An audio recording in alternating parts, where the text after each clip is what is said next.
আজকে সমাপ্ত হইল।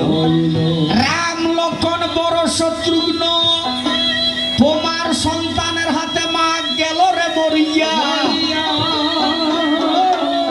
রাজার রাজমুকুট নিয়ে এসেছি মা জননী তোমাকে দেখানোর লাগিয়া। আমার হাইরে পুত্র কি করিনি, মায়ের সিঁদুর সিঁদুর মুছে দিলি। আরে পুত্র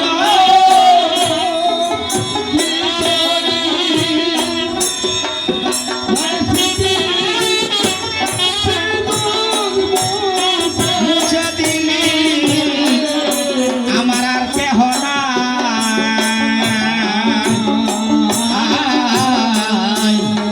মায়ারে সংসারে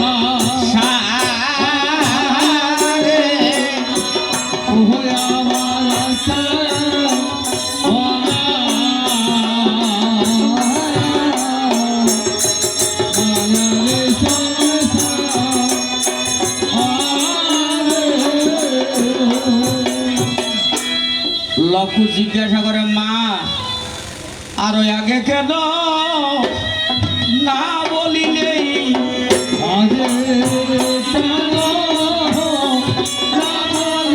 মোদের পিতার মরণ পুত্রের হাতে, আগে কেন মা না বলিলে?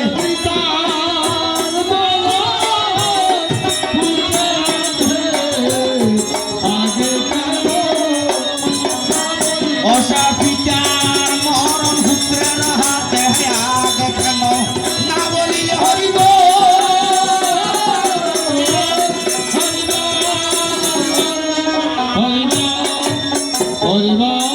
নয়ন জলে কেঁদে কেঁদে সীতা দেবী পুত্র নিয়ে রণাঙ্গনে এলো। 7টি শ্মশান তৈরি করে রাম লক্ষণ বড় শত্রুঘ্নকে দিয়ে অগ্নিবোধা হাতে নিয়ে যখন মুখাগ্নি হত্যা এলো, এমন সময় বাল্মীকি মুনি তো ভবনে এলো। মা কার মুখে তুমি আগুন দিচ্ছ? কার মুখে আগুন দিচ্ছ? দেখবেন সনাতনীরা দুর্গা পূজা করে হাজার হাজার গুল।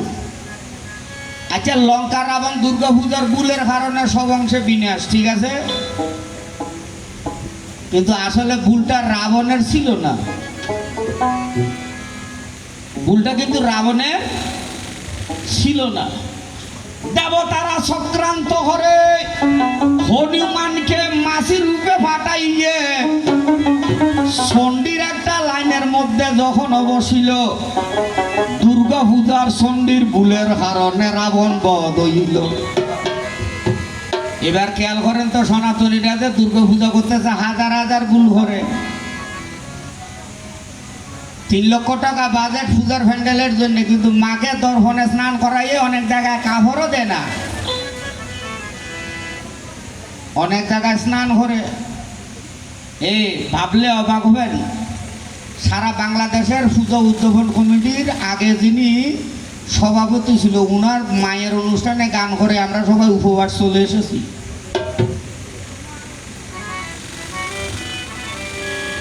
আচ্ছা বলুন তো দাদা, তাহলে সমাজ কার থেকে শিখবে? ওনাদের মতো লোকের মায়ের অনুষ্ঠানে গান করে আমরা কীর্তনিয়ারা যদি উপবাস চলে আসি, তাহলে সমাজ দাদা কার থেকে শিখবে? আমরা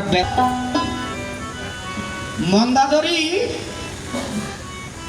আর রাবণের মায়ের নাম কি? নিকষা দেবী। নিকষা এসেছে রামের কাছে, প্রভু রাম, আমার ছেলের মরণ হয় নাই, আমার ছেলেকে মারা হয়েছে। রাম লক্ষণ বড় শত্রুঘ্ন রণাঙ্গনে যারা মরেছিল সবাই যেন জাগিয়া উঠিল।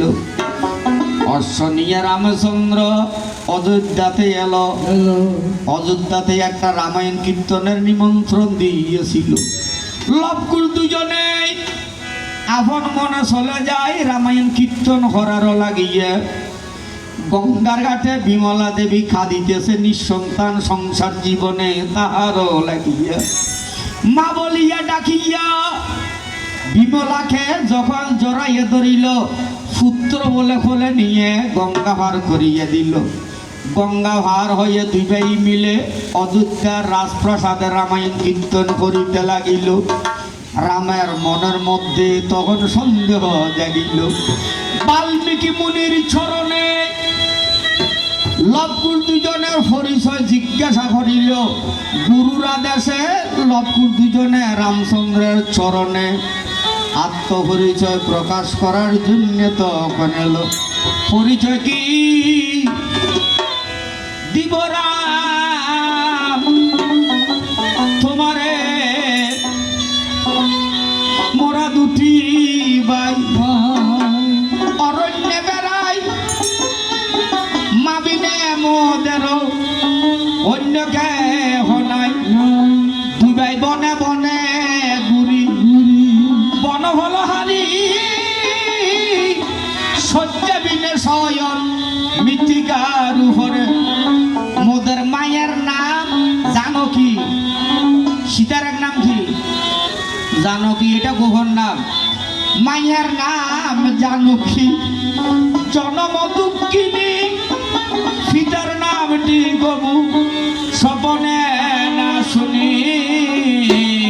পরিচয় কি দিব রাম তোমারে,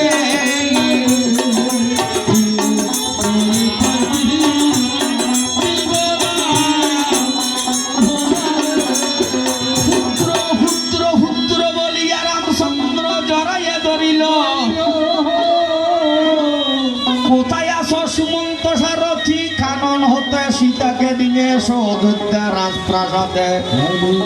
সীতা নিয়ে সংসার গর্ব সকল ভুলে গিয়ে। সুমন্ত সারথি তখন সীতা নিয়ে যখন অযোধ্যাতে এলো, অভিশাপের কারণে রামের মনে সীতার প্রতি সন্দেহ জাগিল। দাঁড়াও সীতা, তোমাকে জ্বলন্ত অনলে পরীক্ষা দিয়ে গৃহেতে তুলিব। সীতা ডেকে বলে, আমি আর অগ্নিতে পরীক্ষা নাই দেব। যদি আমি সতী হয়ে থাকি মায়ারে সংসারে, মা ধরিত্রী অবশ্যই আমাকে তার বুকে আশ্রয়ে রাখিবে। সিংহাসন নিয়ে ধরিত্রী দেবী উপরে এল, সীতা দেবী পাতালেতে প্রবেশ হইল। রামচন্দ্রের সাথে লবকুশ দুজনের সাথে পরিচয় ঘটিল। আজকের মধুর বৃন্দাবন ধামে রামায়ণের পুত্র পরিচয় হলা কীর্তন সমাপ্ত হইল। বলে জয় জয় রাধা।